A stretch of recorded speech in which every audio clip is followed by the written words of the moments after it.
এখন দেখবেন ব্যবসা বাণিজ্য নিয়ে পর্যালোচনা ও বিশ্লেষণ ভিত্তিক সেগমেন্ট বিস্টক, যেখানে থাকছেন একজন বিশিষ্ট ব্যবসায়ী ও রাজনৈতিক ব্যক্তিত্ব। সুপ্রিয় দর্শক, বিস্টকে আজ আমাদের সাথে আছেন হাওলাদার গ্রুপের চেয়ারম্যান জনাব শহীদুল ইসলাম হাওলাদার। স্যার, স্বাগত আপনাকে আমাদের আয়োজনে। শুরুতেই জানতে চাই, আসন্ন নির্বাচনে এনসিপির মনোনীত প্রার্থী হিসেবে দেশের অর্থনৈতিক ভবিষ্যৎ সম্পর্কে আপনার দৃষ্টিভঙ্গি কি? আপনি যদি নির্বাচিত হন, অর্থনীতি পুনরুদ্ধারে আপনার অগ্রাধিকারমূলক কর্মসূচি কোনটি হবে? আমার মেইন লক্ষ্য এবং উদ্দেশ্য হচ্ছে দেশ এবং দেশের মানুষের জন্য কাজ করা, যাতে দেশের মানুষ সুশাসন পায়, সুবিচার পায়, অর্থনৈতিক মুক্তি পায়। সেই লক্ষ্যে আমি আমার সর্বোত্তম চেষ্টাটা অক্ষুণ্ণ রাখবো। আমি বিজনেস কমিউনিটির লোক, বিজনেস লিডারশিপের সাথে আমি প্রায় গত 25 বছর যাবৎ জড়িত আছি। আমি বাংলাদেশ সড়ক পরিবহন ম্যানুফ্যাকচারিং অ্যাসোসিয়েশনের সেন্ট্রাল প্রেসিডেন্ট হিসাবে গত 20 বছর যাবৎ দায়িত্ব পালন করছি এবং এফবিসিসি প্রেসিডেন্সিয়াল কাউন্সিলের মেম্বার আমি।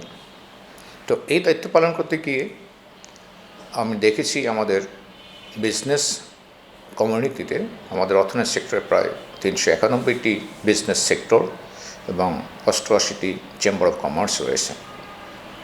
প্রতিটি সেক্টরেরই ভিন্ন ভিন্ন সমস্যা রয়েছে, ভিন্ন ভিন্ন চাওয়া এবং দাবি দেওয়া রয়েছে। এই সমস্ত বিজনেস সেক্টরের নেতৃবৃন্দের সাথে আলাপ আলোচনা করে তাদের সমস্যাগুলো আইডেন্টিফাই করে সরকারের সংশ্লিষ্ট দপ্তরের সাথে আলোচনার মাধ্যমে সমাধান করার চেষ্টা করব, যাতে আমাদের অর্থনৈতিক গতিপথ আরও সচল হয়, দেশ অর্থনীতিতে সামনের দিকে এগিয়ে যেতে পারে। স্যার, জানতে চাইব বর্তমান সরকারের অর্থনৈতিক নীতি সম্পর্কে আপনার মূল্যায়ন। বেকারত্ব ও দ্রব্যমূল্য নিয়ন্ত্রণে কী ধরনের পরিকল্পনা গ্রহণ করবেন বলে মনে করছেন? জুলাই অভ্যুত্থান পরবর্তী অন্তর্বর্তীকালীন সরকার দেশ এবং দেশের মানুষের কল্যাণের জন্য যে অর্থনৈতিক নীতি অবলম্বন করছে, তার সাথে আমি একজন বিজনেস কমিউনিটির লোক হিসাবে আমি তার সাথে একমত পোষণ করছি। অতীতে ব্যাপক দুর্নীতির মহোৎসব চলছিল, সাধারণ মানুষজন বঞ্চিত হচ্ছিল, দেশে কোনো সুশাসন ছিল না, সুবিচার ছিল না। বর্তমান অন্তর্বর্তীকালীন সরকার সেগুলো থেকে মুক্ত থেকে দেশের অর্থনীতিকে আন্তর্জাতিক প্রেক্ষাপটের সাথে সামঞ্জস্য রেখে এগিয়ে নিয়ে যেতে চেষ্টা করছেন। উনি সারা বিশ্বে অর্থনীতির একজন সমাদৃত ব্যক্তি। উনি জানেন একটা দেশের অর্থনীতিকে কিভাবে উন্নত করা যায়। বেকারত্ব দূরীকরণে অনেকগুলো পদক্ষেপ নেওয়ার প্রয়োজন।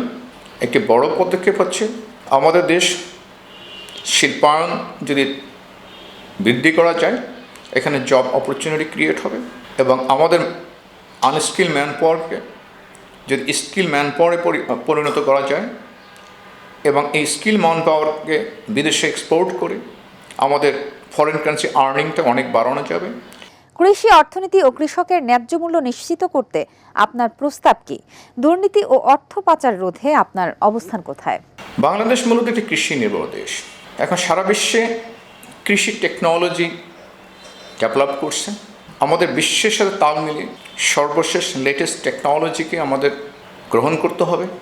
আমাদের কৃষকদেরকে যৌক্তিক সব ধরনের সরকারের তরফ থেকে সাপোর্ট দিতে হবে এবং তাদেরকে উন্নত মানের কৃষি ব্যবস্থাপনায় ট্রেনিং করে কৃষির ফলনে তারা যাতে আরও ভালো ফলন ফলাতে পারে, যাতে ওনারা যাতে উপকৃত হয়, কৃষক উপকৃত হবে এবং সে জাতি উপকৃত হবে। কৃষক বাঁচলে আমরা পুরো দেশ বাঁচব। তো ওনাদের সফলতার উপরে আমাদের দেশের অর্থনীতি এবং পুরো জনগণের সফলতা নির্ভর করে। সেই হিসেবে আমরা সর্বোত্তম গুরুত্ব দেব। স্যার, অসংখ্য ধন্যবাদ আপনাকে আমাদেরকে সময় দেওয়ার জন্য। আর এই ছিল আজকের আয়োজন। এতক্ষণ দেখছিলেন Exim bank business point, powered by Pubali bank PLC. সাথে ছিলাম তাসনুভা মোহনা। সুপ্রিয় দর্শক, সামনের সপ্তাহে নতুন নতুন ব্যবসায়িক খবরাখবর নিয়ে দেখা হবে আবারও ATN বাংলার পর্দায়। ভালো থাকুন, সুস্থ থাকুন, আল্লাহ হাফেজ।